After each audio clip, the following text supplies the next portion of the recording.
राजू भाऊ दादा म्हणे आपल्याला दादाच्या लग्नाला जायचंय, भरपूर जेवण गेलं पाहिजे, त्यासाठी इडच जिरून घेऊ म्हणे. म्हणलं पाहो लय राड आहे. त्याच्यानंतर निघालो, दादाच्या लग्नाला पोहोचलो, गाड्या बिड्या ते स्टेजजवळ लावून दिल्या, मंडप डेकोरेशन जवळ गेलो तुम्ही डायरेक्ट दादाजवळ चाललो भाऊ. आणि डायरेक्ट बँडचा एवढा अंतर होता ना, आपला दादाचा गोडा डायरेक्ट एवढ्या मागं होता ना भाऊ, डायरेक्ट काही विषय नाही, नको बा काही उपाय म्हणून. त्याच्यानंतर डायरेक्ट आपल्या दादाजवळ गेलो, मस्तपैकी दादाला भेटून घेतलं. दादाला म्हणलं थोडं खुश राहा भाऊ, आता इडून पुढे शक्य नाही ते, पण खुश राहण्याचे प्रयत्न करीत जाय. त्याच्यानंतर आरके मित्र परिवारानं थोडंसं नाचून बिचून घेतलं भाऊ. आपल्या दादाची वहिनीची एंट्री डायरेक्ट गेटमध्ये झाली होती भाऊ. एक नंबर डायरेक्ट तिथं ओळून बिळून घेतलं दादा त्यांना डायरेक्ट मध्ये. इकडं आपला आरके मित्र परिवार कुठे गेला आणि मागं राहिला असं झालंच नाही, त्याच्यामुळे इथं पण सर्वांची पुढंच होता. आणि लग्नाला पब्लिक इतकी येईल होती तर डायरेक्ट काही विषयच नाही, आपलं माणूस आपल्याला सापडत नव्हतं इकडं. बैलगाडा संघटनेचे अध्यक्ष तुषार भाऊ जेजुरी मेसमखेडकर हे या ठिकाणी उपस्थित होते, त्यांचं हार्दिक स्वागत म्हणलं.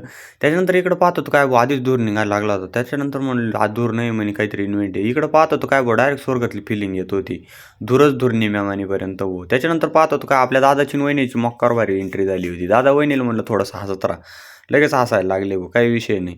इथं थोडंसं थांबायला लावलं, डायरेक्ट हात जोडायला लावले भाऊ. दादा म्हणे जिरली भाऊ आता डायरेक्ट.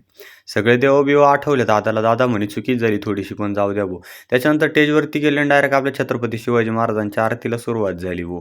मस्तपैकी आरती बिरती करून घेतली, मस्तपैकी मंगलाष्टकायला सुरुवात झाली. इकडं मंगलाष्टकायला सुरुवात झाली आणि लगेच दणकेबाज मस्तपैकी लगेच इकडं लग्न बिग्न लागून गेलं. इकडं आपला दादा वहिनीसोबत थोडंसं भेटून घेतलं, फोटो बिटो काढून घेतले भाऊ. खुश करून दिलं दादाला डायरेक्ट.